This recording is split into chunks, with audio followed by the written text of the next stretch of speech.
Akhil Bharatiya railway खानपान licences welfare association की वार्षिक आम सभा में रविंद्र गुप्ता पुनः चुने गए राष्ट्रीय अध्यक्ष। अखिल भारतीय रेलवे खानपान लाइसेंसेज वेलफेयर एसोसिएशन की हुई वार्षिक आम सभा में रविंद्र गुप्ता को सर्वसम्मति से एसोसिएशन का राष्ट्रीय अध्यक्ष चुना गया। श्री गुप्ता ने अपने स्वास्थ्य कारणों से सेवा से मुक्त होने का आग्रह किया, लेकिन बैठक में शामिल लोगों ने इसे खारिज करते हुए रविंद्र गुप्ता को पद पर बने रहने का समर्थन करते हुए पुनः अध्यक्ष की घोषणा की। इस मौके पर एसोसिएशन के महामंत्री एम.ए. लारी, उपाध्यक्ष सीताराम शर्मा व चंद्रशेखर अरोड़ा, कोषाध्यक्ष प्रवीण शर्मा, रिपु दमन गुलाटी, अंजलि बधावन, सुरेंद्र राम, गोपाल कृष्ण जायसवाल, मोहम्मद जावेद आदि मौजूद रहे। इस मौके पर देश भर से आए वेंडरों ने अपनी समस्याओं को एसोसिएशन के मंच पर साझा किया, जिसमें लाइसेंस फीस का बार बार बढ़ाया जाना, ट्रॉलियों की संख्या को गैर जिम्मेदाराना तरीके से कम करना और हाइजीन के नाम पर मनमानी और जबरदस्ती जुर्माना वसूला जा रहा है। छोटे वेंडर को हटाया जा रहा है और बड़े वेंडरों को बढ़ावा दिया जा रहा है। इनसे छोटे वेंडरों के सामने रोजी रोटी के साथ परिवार में कलह पैदा हो रही है। वेंडरों ने बताया कि पिता की मौत के बाद चारों बेटों में से किसी एक को लाइसेंस देने की बात कर रहे हैं। इससे परेशानी बढ़ रही है।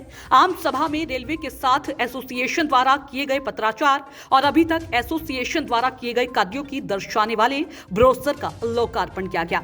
इस मौके पर रविंद्र गुप्ता ने सभी का आभार व्यक्त करते हुए कहा कि वेंडरों की समस्याओं के समाधान के लिए अधिकारियों से मिलकर समस्या के समाधान की कोशिश की जाएगी। इसके साथ ही उन्होंने वेंडरों से अपील की है कि वह विश्वसनीयता के साथ काम करें और साफ सफाई के साथ गुणवत्ता का भी विशेष ध्यान रखें और यात्रियों से अधिक वसूली न करें। रविंद्र गुप्ता ने कहा कि बड़े वेंडरों को फायदा पहुंचाने के लिए छोटे वेंडरों को परेशान किया जा रहा है। इंडक्शन लगाने के लिए 2 से 2.5 लाख रुपए तक मांगा जा रहा है, जो बिल्कुल गलत है। इन तमाम समस्याओं को लेकर हम लोग रेल मंत्री से मिलने वाले हैं। उन्होंने कहा कि मई या जून में हम संसद का ऐसा घेराव करेंगे कि सरकार को झुकना ही पड़ेगा।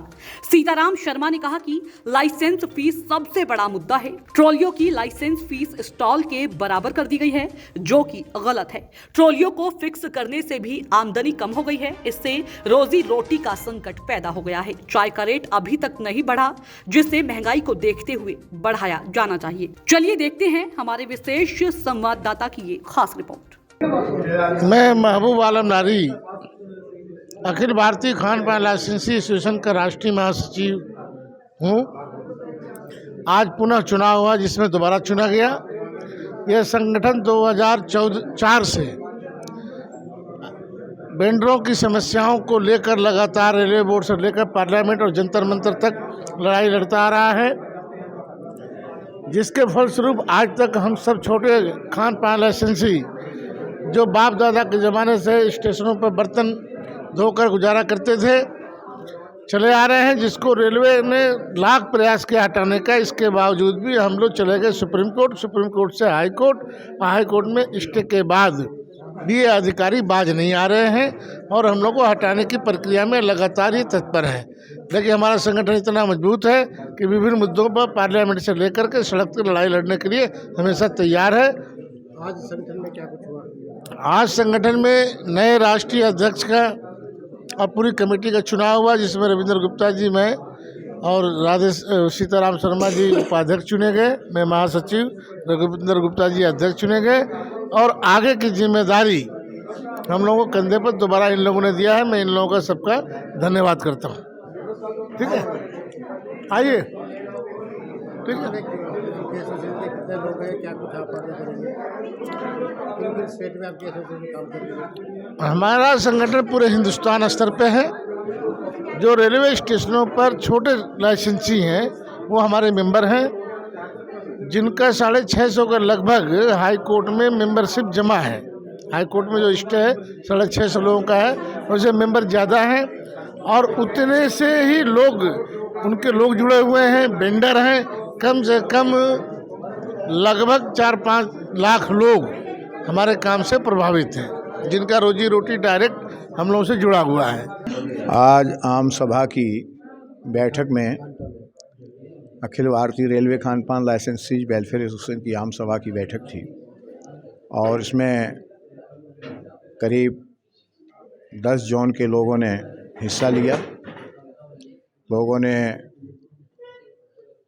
अपने अपने क्षेत्र की समस्याओं से अवगत कराया और एसोसिएशन के द्वारा जो अभी तक कार्य किए गए, प्रयास किए गए थे, उन सबको सबके समक्ष रखा गया। और इस अवसर पर जो हमारी वर्तमान टीम काम कर रही थी, उसके द्वारा अपने किए गए कार्यों का एक स्मारका के माध्यम से सदस्यों को अवगत कराया गया।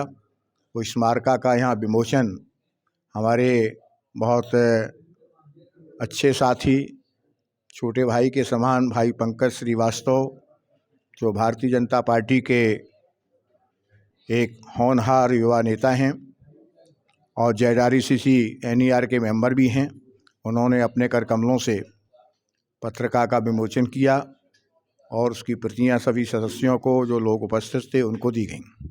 उसमें हमारे द्वारा जो कार्य किए गए उसका तो विवरण है ही। जो धरने प्रदर्शन थे उनके फ़ोटोज़ की भी कुछ झलकियां हैं। सरकार से जो हमने बात मनवाई, सरकार द्वारा जो पत्र जारी किए गए, उसमें भी उनका समावेश किया गया है। और मंत्रालय द्वारा या सम्मान्य मंत्री द्वारा जो हम लोगों को पत्र लिखे गए हैं, उसको वो हमने उसमें समावेश करने की कोशिश की है। 28 जून 2022 को माननीय मंत्री जी, रेल मंत्री जी के साथ और रेल राज्य मंत्री जी के साथ जो हमारी बैठक हुई, जो उनको ज्ञापन दिया गया था, वो भी इस पत्रिका में समाहित किया गया है।